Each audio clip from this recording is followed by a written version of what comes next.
Okay, good morning, 10th class. This is your chapter 3rd in science, genetic. अच्छा, genetic chapter, ये जो chapter है ये आपके बायो का चैप्टर है और जेनेटिक नाम से ही आपको पता चलता है। Genetic means genes. अच्छा, जीन्स कहाँ होते हैं? ये एक बायो का चैप्टर है। जीन्स यानी अगर आप लोगों को समझ में आया होगा तो मैंने आप लोगों को एक बहुत पहले बताया था कि हमारी जो बॉडी है उसका सबसे स्टार्टिंग जो चीज़ होता है वो होता है हमारी सबसे फंडामेंटल जो यूनिट होती है वो होती है सेल्स। सेल्स के अंदर हमने 3 पार्ट्स पढ़ा था, अगर आप लोगों को याद होगा तो। ये होता है सेल वॉल, सेल मेम्ब्रेन, याद है आप लोगों को? हमने पढ़ा था सेल मेम्ब्रेन, उसके बाद में हमने पढ़ा था साइटोप्लाज्म, और ये होता है आप लोगों को सेंटर। सेंटर के अंदर हमने पढ़ा था कि इसके अंदर कई सारी चीज़ें होती हैं, जिसमें हमने पढ़ा था क्रोमोसोम, और क्रोमोसोम के अंदर पढ़ा था हमने जीन्स, अगर आप लोगों को याद हो तो। देयर आर 23 पेयर में होते हैं क्रोमोसोम, जो 23 पेयर्स के अंदर होते हैं क्रोमोसोम, और क्रोमोसोम के अंदर होते हैं जीन्स। और यही जो जीन्स होते हैं यानी सबसे पहली चीज़ होती है हमारी जो बॉडी में सबसे स्टार्टिंग जो चीज़ होती है वो होता है सेल्स। सेल्स के सेंटर के अंदर होते हैं क्रोमोसोम, और क्रोमोसोम के अंदर होते हैं जीन्स, और इन्हीं जीन्स से जो ये चैप्टर है वो जेनेटिक बना है। ठीक है, तो ये जो जीन्स होते हैं ये सारे लिविंग थिंग्स में होते हैं, वो हम लोग हैं, प्लांट्स हैं, एनिमल्स हैं, सबके अंदर ये जीन्स होते हैं, और हर एक के अंदर जो क्रोमोसोम्स होते हैं उनकी नंबर्स अलग अलग होता है। अच्छा, ये जो क्रोमोसोम्स होते हैं ये क्रोमोसोम क्या करते हैं, हमारे जो आने वाली पीढ़ी होती है, तो जो भी हमारे जो कैरेक्टर्स होते हैं, कई बार आप लोगों ने सुना होगा कि उसकी आंखें उसकी मम्मी जैसी है, उसके दादे जैसी है, उसके बाल उसके जैसे हैं, वो सारे कैरेक्टर्स को लाने वाला कौन है? ये जीन्स है। तो ये जीन्स क्या होता है? ऐसे होता है बेटा, 23 जो होता है फादर से और 23 मदर से पेयर में होते हैं। ये हमारे अंदर 23 पेयर मतलब ये टोटल हमारे कितने हो गए? जैसे हमारे शूज़ वगैरह के पेयर होते हैं ना, वैसे 23 पेयर्स के अंदर होते हैं क्रोमोसोम, तो टोटल हो गए 46 में से 23 हमारे फादर से और 23 हमारे मदर से आता है, और इन दोनों से मिलकर हो जाता है 46, और उसमें से कुछ कैरेक्टर हमारे फादर से हमारे अंदर आता है और कुछ कैरेक्टर हमारी मदर से हमारे अंदर आता है। और यही जो क्रोमोसोम होता है इनके अंदर होता है जो जीन्स, वही जीन्स हमारे जो भी कैरेक्टरिस्टिक्स है हमारी आने वाली जो पीढ़ी होती है उनके अंदर आते हैं, और उसे हम कहते हैं वही जीन्स होती है। तो ये जो कम्प्लीटली जो चैप्टर है वो होता है जीन्स होता है। ठीक है, तो देखो, the branch of science which deals study of characteristic of heredity. Heredity के अंदर कई सारी चीज़ें होती है। हेरिडिटी कई बार बहुत अच्छे हमारे अंदर आते हैं लिविंग थिंग्स के अंदर, और कई बार बहुत बुरे भी आते हैं, हर तरह के। अगर किसी को कोई बीमारी होती है वो भी हेरिडिटी से आ जाती है, और कई सारे अच्छे गुण भी होते हैं वो भी हेरिडिटी के अंदर आ जाते हैं। तो heredity and variation of living beings is called genetic. ठीक है, जेनेटिक जो वर्ड था वो किसने दिया था? बेटसन, एक साइंटिस्ट थे बेटसन, उन्होंने दिया था जेनेटिक वर्ड्स। और कब दिया था उन्होंने? 1905 ईयर्स में दिया था, 1905 में दिया था। ये एक ग्रीक का वर्ड है, और जीन्स मैंने आपको बता दिया कहाँ होते हैं, क्रोमोसोम पे होते हैं। ठीक है, तो आज हम लोग चैप्टर जेनेटिक को अच्छी तरह से समझेंगे, तो आप लोग भी केयरफुली समझना ये chapter, this is very important, यानी जीन्स के बारे में। Transmission of various genetic character is continue process which take place of generation to living organ. ये देखो, हेरिडिटी यानी जो भी जनरेशन से, एक जनरेशन से दूसरी जनरेशन में आना, यानी हमारे एक जनरेशन हो गया हमारे पेरेंट्स, और उससे दूसरी जनरेशन यानी हम लोग में आना, उसे हम कहते हैं हेरिडिटी कैरेक्टरिस्टिक। समझ में आया? यानी हमारे पेरेंट्स से हमारे अंदर आना, उसे हम कहते हैं हेरिडिटी कैरेक्टरिस्टिक्स। और हेरिडिटी जो था वो किसने दिया था?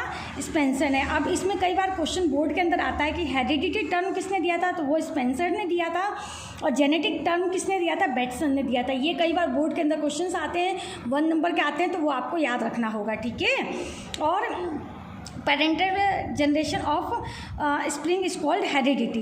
ठीक है, हेरिडिटी जो होता है, the term of heredity was proposed by the Spencer, इन्होंने दिया था। ठीक है, तो ये 2 चीज़ें मेनली आपको याद रखना है। अब आ जाओ Mendelism, this is very important, यहाँ से हमें देना। मेंडलिज्म एक क्या थे?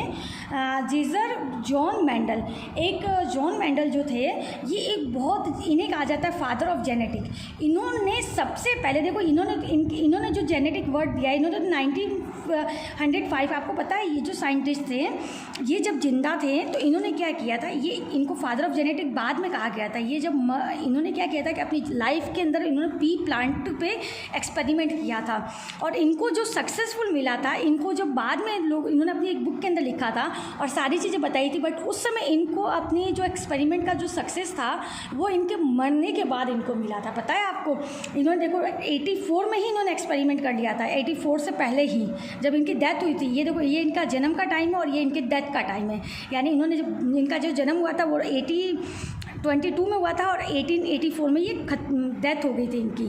लेकिन जो बीच का टाइम था इन्होंने उस समय लिख के गए थे अपनी बुक के अंदर, पूरा पी प्लांट के ऊपर एक्सपेरिमेंट करके गए थे, बट इनको उस समय सक्सेस नहीं मिली थी। ये जब सक्सेस मिली थी इस समय इनके मरने के बाद, तो इन्हें कहा जाता है फादर ऑफ जेनेटिक। कई बार क्वेश्चन होता है कि who is the father of genetic, तो जॉन मेंडल, ठीक है, जॉन मेंडल है, उन्होंने फादर ऑफ जेनेटिक कहा जाता है बिकॉज इन्होंने सबसे पहले हेरिडिटी ऑफ प्लांट पे इन्होंने बहुत अच्छा एक्सपेरिमेंट किया था। ठीक है, ये कहाँ के थे, ऑस्ट्रेलिया के थे, ऑस्ट्रेलिया में थे इन्होंने, ये ऑस्ट्रेलिया के अंदर रहते थे और इनका नाम था मेंडल और इनका जन्म कब हुआ था 1882 में और ख़त्म कब हुए थे 1884 में।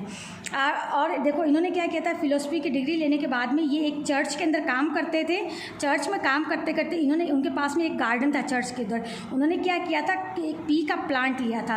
अच्छा, पी का क्या होता है एक्चुअली में, नाम होता है साइंटिफिक नेम। अच्छा, साइंटिफिक नेम क्या होता है बेटा, साइंटिफिक नेम वो नेम होता है जो, ये देखो पी तो हम लोग नॉर्मली भाषा में बोलते हैं यानी मटर, लेकिन पिसम सेटिवियम ये जो नेम है बेटा, ये साइंटिफिक नेम है। ये क्या होता है एक्चुअली में, क्या होता है कि पूरे वर्ल्ड के अंदर एक कॉमन नाम दिया जाता है ताकि लोग कंफ्यूज ना हो, तो इसीलिए साइंटिफिक नेम दिया गया इसका। फॉर 7 ईयर्स उन्होंने पी के प्लांट पर 7 ईयर्स तक एक्सपेरिमेंट किया था। देखो 57 से लेकर 65 तक, और इन्होंने इस एक्सपेरिमेंट में कई सारी चीज़ें निकाली थी और इन्होंने अपने रिपोर्ट में भी लिखा था, बट इनको उस समय इनकी मेंडलिज्म कहा गया इनकी रिपोर्ट को, लेकिन उसमें उनको सक्सेसफुल नहीं मिला था क्योंकि लोगों को इतनी पता भी नहीं थी हेरिडिटी क्या होती है, जेनेटिक क्या होता है, क्या जीन्स होते हैं। लेकिन ये चीज़ कब इनको पता चला, देखो इनकी जब डेथ हो गई थी 84 में, उसके बाद में 1905 यानी उस समय इस चीज़ के बारे में लोगों को पता चला। तब देखा कि इससे भी पहले मेंडल ने अपने एक्सपेरिमेंट में ये सारी चीज़ें बता रखी थी, तब लोगों को पता चला कि हमसे पहले यानी बेटसन से भी पहले मेंडल ने इस चीज़ को खोज निकाला था, इसीलिए इन्हें फादर ऑफ जेनेटिक कहा जाता है। और इनके मरने के बाद इनके बारे में सबको पता चला कि भाई हाँ, इन्होंने हमसे पहले भी एक्सपेरिमेंट कर रखा था। अब क्या हुआ बेटा, मेंडलिज्म ने क्या किया था, अब उनको सक्सेस मिला था। उन्होंने क्या किया, रीज़न ऑफ मेंडल के सक्सेस का क्या क्या कारण था, कि उनको सक्सेस मिला। एक तो उन्होंने क्या किया था, Mendel study one particular heredity. उन्होंने एक तो एक ही प्लांट चूज़ किया था, ठीक है ना, एक ही पेड़ लिया था। Mendel very careful satisfy analyse data of the hybrid gene experiment. उन्होंने क्या किया था, बहुत ही केयरफुली सारे स्टैटिक्स को लिखा था। और थर्ड पार्ट चीज़ क्या था, Mendel made a carefully choice of plant for his experiment. बहुत केयरफुली किया था उन्होंने, 3 चीज़ें लिया था, एक तो एक ही प्लांट्स लिया था और उन्होंने स्टैटिक्स वगैरह भी बहुत अच्छा लगा था, और उन्होंने एक ही प्लांट्स को 7 ईयर्स तक स्टडी किया था। अच्छा, उन्होंने क्या किया था, पी के प्लांट को लिया था। मैंने अभी आपको बताया कि जेनेटिक में उन्होंने सिर्फ पी के प्लांट लिया था। क्यों लिया था पी का प्लांट, दूसरे प्लांट क्यों नहीं लिया था, भाई दूसरा भी तो प्लांट्स होते हैं ना, उन्होंने पी के प्लांट को ही क्यों चूज़ किया, मटर के पौधे को ही क्यों चुना। रीज़न ये था कि फर्स्ट रीज़न ये था कि वो लेस टाइम में, यानी मटर का जो पौधा होता है बहुत जल्दी ग्रो करता है और बहुत जल्दी टाइम के अंदर मटर उगने लगते हैं, तो बहुत जल्दी टाइम पीरियड के अंदर। दूसरा उसके अंदर सेल्फ पॉलिनेशन भी होता है। थर्ड उसका कारण था क्रॉस पॉलिनेशन भी होता है। अच्छा, पॉलिनेशन क्या होता है, आपने अगर ये वर्ड सुना होगा तो फिर भी मैं आप लोगों को बता देती हूँ। पॉलिनेशन मीन्स वो होता है जब कोई भी प्लांट्स होता है उसके अंदर जब फ्लावर उगते हैं तो फ्लावर के अंदर ही क्या होता है, मेल और फीमेल दोनों गैमेट्स होते हैं। अगर दोनों एक ही फ्लावर के अंदर होते हैं, यानी मेल और फीमेल अगर सेम फ्लावर के अंदर होते हैं और उसके अंदर खुद का ही सीड्स बन जाता है, यानी पॉलिनेशन होके, उसे कहते हैं सेल्फ पॉलिनेशन। यानी एक ही फ्लावर के अंदर जब मेल और फीमेल दोनों होते हैं और उससे उनका बीज बनता है, उसे कहते हैं सेल्फ पॉलिनेशन। लेकिन अगर कोई फ्लावर है जिसमें सिर्फ या तो मेल हो या फीमेल हो, तो कहीं बाहर से कोई पॉलिनेशन के लिए आता हो तो उसे कहते हैं क्रॉस पॉलिनेशन। वो क्रॉस पॉलिनेशन या तो इंसेक्ट के थ्रू भी हो सकता है, एयर के थ्रू भी हो सकता है, और कई सारे मीडियम्स हो सकते हैं, उसे कहते हैं क्रॉस पॉलिनेशन, जो कि आप लोगों ने 9th में पढ़ा था। सेल्फ पॉलिनेशन और क्रॉस पॉलिनेशन। तो सिलेक्शन ऑफ पी प्लांट क्यों लिया, मेंडल ने पी का ही क्यों लिया, दूसरा प्लांट्स क्यों नहीं लिया? बिकॉज एक तो उसका पी प्लांट बहुत जल्दी ग्रो करता है, दूसरा सेल्फ पॉलिनेशन होता है, थर्ड क्रॉस पॉलिनेशन होता है, और फिर फोर्थ रीजन ये था कि pea plant various pairs of traits are, यानी पी प्लांट जो होता है वेरियस, उसके अलग अलग मतलब ट्रेड्स होते हैं। ट्रेड्स मतलब उसके अंदर राउंड आपको बीज उसके आपने कभी पी प्लांट देखा होगा ना, तो उसके सीड्स जो होते हैं अलग अलग होते हैं, राउंड में भी हो जाता है, और थोड़ा देखा करो थोड़ा सा है ना अलग अलग टाइप के आपको उसको दिख जाएंगे, फ्लावर्स भी उसके चेंज होते हैं, कई सारे ट्रेड्स होते हैं, कई सारे वेरिएशंस मिलते हैं उसके अंदर, इसलिए भी लिया जाता है। उसके अलावा क्या होता है, फर्स्ट फीटल यानी F1 जनरेशन भी देखने को मिल जाता है, F2 जनरेशन भी हो जाता है, मोनो हाइब्रिड भी होता है और डाई हाइब्रिड भी होता है। अच्छा, मोनो हाइब्रिड और डाई हाइब्रिड ये जब मैं एक्सपेरिमेंट करवाऊंगी ना तब आपको समझाऊंगी क्या होता है।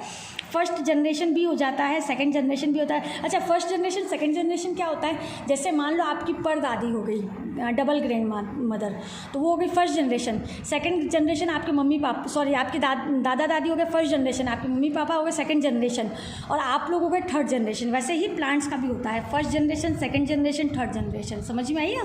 और मोनो हाइब्रिड और डाई हाइब्रिड ये सारी चीज़ें होती है। That's is the main reason कि उन्होंने क्या किया था, पी प्लांट्स को सेलेक्ट किया था। ठीक है, अब देखो यहाँ पे नंबरिंग भी गलत लगाई हुई है, एक सेकेंड, सॉरी ये गलत ले लिया मैंने, ये वाला है, सॉरी ये वाला नहीं, ये मेन था ये वाला, वो अलग चीज़ हो गई है। अब मैं आप लोगों को बताऊंगी इसका 4 एक्सपेरिमेंट उन्होंने क्यों लिया था, पी प्लांट को क्यों लिया था और क्या कारण था मेंडल के, ठीक है ना। तो उसके बारे में आप लोगों को ये चीज़ें भी मैं नेक्स्ट वीडियो के अंदर समझाऊंगी, ठीक है बेटा।